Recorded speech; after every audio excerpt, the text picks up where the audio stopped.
Welcome back, everyone, to Unveiling Islam. Right now, we're taking you through a bunch of issues related to the Quran. We've talked about what the Quran is. A lot of people, Brother Rachid, don't know how the Quran was compiled. I've even seen Muslims say that the Quran was put together into an entire book during the time of Muhammad and got his stamp of approval, and this was passed down and so on. And that's not even in their own sources. Their own sources completely contradict that. So what do you think about how the Quran was revealed and put together? What do the sources actually say? So according to Muslims, all scholars, they agree that it was revealed through 23 years, and then a bunch of verses here and there. I don't think even surahs were revealed completely, except the very few short ones. But the rest is just compilation. So just to be clear, you take a long chapter that was originally a bunch of individual pieces revealed on different occasions as different questions arose. They're getting little pieces of it. Muhammad receives a revelation somehow. He delivers it to his followers. His scribes, he has a few scribes that write after him. They write on different pieces, for example, bones or flat stones, anything that is date palm available. leaves. And then they put them somewhere, and they start reciting some of them during prayer. Of course, you can imagine how much things happened during these 23 years. They had wars, they had raids, they had problems, they had all kind of stuff, and the material was not that abundant. And also he had some problems with his scribes. One of them actually ran away to Mecca, and he said, I knew he was not a prophet. Because Muhammad was letting him make changes to the... Oh, the guy is, Muhammad says, Alimun Khabir, like God, omniscient and all-powerful. And then the guy say, well, probably wise and omniscient. And he will be like, yeah, that's how it was revealed to me. And then that's the guy who he blurts out. While Muhammad is delivering a revelation, he blurts out. Yeah. This is Abdullah ibn Abi Sar. He blurts out, so blessed be Allah, the best of creators. And Muhammad says, yeah, that's put that in there. It was revealed. And he actually apostatized over that, left Islam because he said, wait, if I'm the one who delivered that and Muhammad says he got it, that means I would be a prophet too. And I know I'm not a prophet. And he was going to kill him. This is just to finish the story. He was going to kill him when he went back to Mecca. Except Ottoman, which was one of the main followers of Muhammad, because he was his cousin. So he said, "Please, can you?" He pleaded for Muhammad. Please, can you forgive him? Please, can you forgive him? That's how he was forgiven. He didn't kill him just because of Ottoman, but he was going to be killed. Anyway, to go back to the story, how the Quran was compiled. This is how it was compiled. When Muhammad died, actually, the Quran was not. People didn't know if it was done, revelation, because he died suddenly. Nobody expected him to die. He just died suddenly. The Quran is not finished. They have stuff with Hafsa, stuff with Abdullah ibn Mas'ud, stuff with his followers and his wife. And Ubay ibn Ka'b had, and they had differences among them. They didn't even agree on the chapters. How many?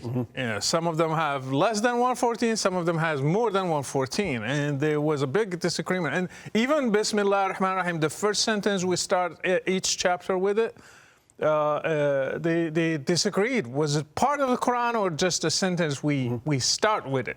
And there were interesting reasons for some of the disagreements. Muhammad supposedly during his time said, if you want to learn the Quran from anyone, learn it from these four people. And the top of his list was Ibn Mas'ud. Ibn Mas'ud had 111 chapters in his Quran. True. Because, and he pointed out, which actually makes sense, he said, look, Surah 1, Surah 113, and Surah 114 are prayers. Yeah. This is us speaking to Allah. The Quran is Allah speaking to us. Why are we putting us speaking to Allah as part of the Quran? These are just prayers. Isn't that strange? The first chapter in the Quran is disputed. The last two chapters in the Quran are disputed among the first followers. It's not nowadays. Nowadays, everybody accepts it, but among the first followers. And then when Muhammad died, the caliphate, they're fighting over authority. Who's going to take over? Abu Bakr, the first caliph, tried to do first compilation.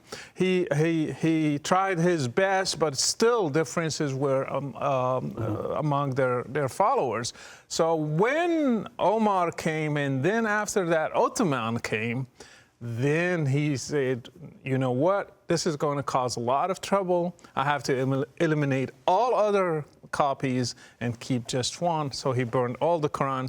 The Quran burning is not really recent in Sweden. It started the first. That was the original Quran burning. Exactly. So he burned all the other versions, and then he made copies. And he sent them all to the places where the main cities of Islam, in Egypt and Baghdad and Syria and other places. The problem, we don't have even that today. We don't have that copy that Ottoman said this is the main copy. We have copies of the copies. All manuscripts we have today, they are for a later time, almost a century after after Muhammad, or even more. And this is actually, I mean, it's actually pretty simple for people to get their minds around the big picture of how this is working here. And what's amazing is it's difficult to find Muslims who aren't scholars who actually know about this. But, you know, we look at the Quran and we think book. It's a book. They early on, according to their sources, viewed it as something to be recited. When you talk about the Quran being written down on flat stones and bones, yeah. I'm not thinking, oh, that's pages of a book. No. They're not writing this down as pages of a book. They're writing this down as aids to memory. This is to help you memorize it, right? In other words, the scribe writes it down. Then someone has it in their home, and they can actually, you know, keep reciting it. For people who, the people who could actually read could recite it to other, and then they could actually memorize it. So the Quran, they're not even thinking of the Quran as this physical book. It's just something to be memorized. And then it's the people who died in battle after Muhammad's death. Then Abu Bakr is sending out people to fight the apostate wars, and a bunch of people who had parts of the Quran memorized die.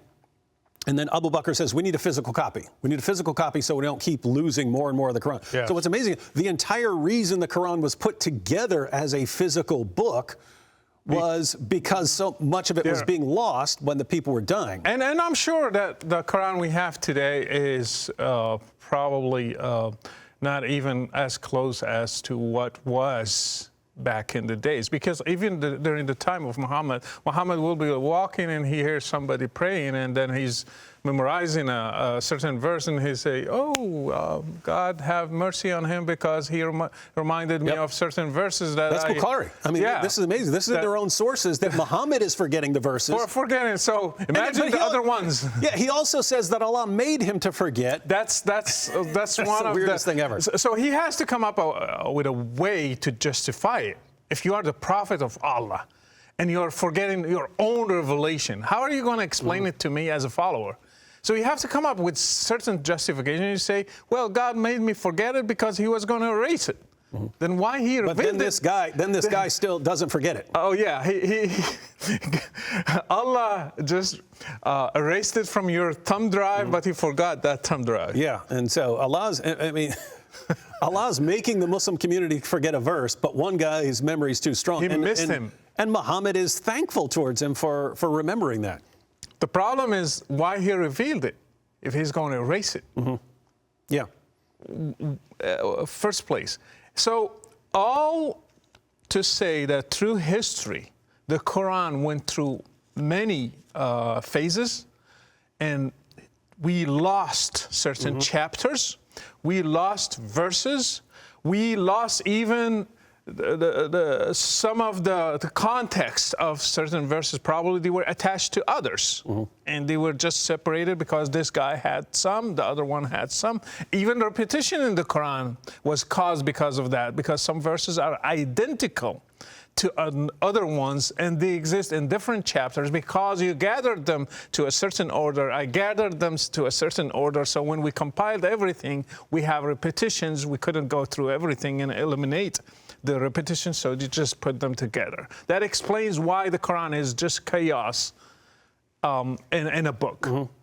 And that's, when you put it together, you've got Muhammad, he's delivering these revelations. A bunch of them get written down on stones and so on, and people have them memorized, but it's just a big jumble. Muhammad dies. They assemble it the best they can, as far as order of their recitations and so on. A bunch of people are dying in battle. Abu Bakr says we need a physical copy, but that's not to be distributed. That's just so they have a physical copy. And then but Islam is expanding rapidly, and you end up with Muslims in different parts of the. Now they're making their own copies of the Quran so that they have them in their areas, but they're ending up with all these differences. And Uthman says, bring them all together. We need to burn them to cover up all these different ways of reciting the Quran. And then I'm giving you an official one. And somehow Muslims look at this and say it's a miracle. And even after that, they call them readings, but there are differences. Mm-hmm.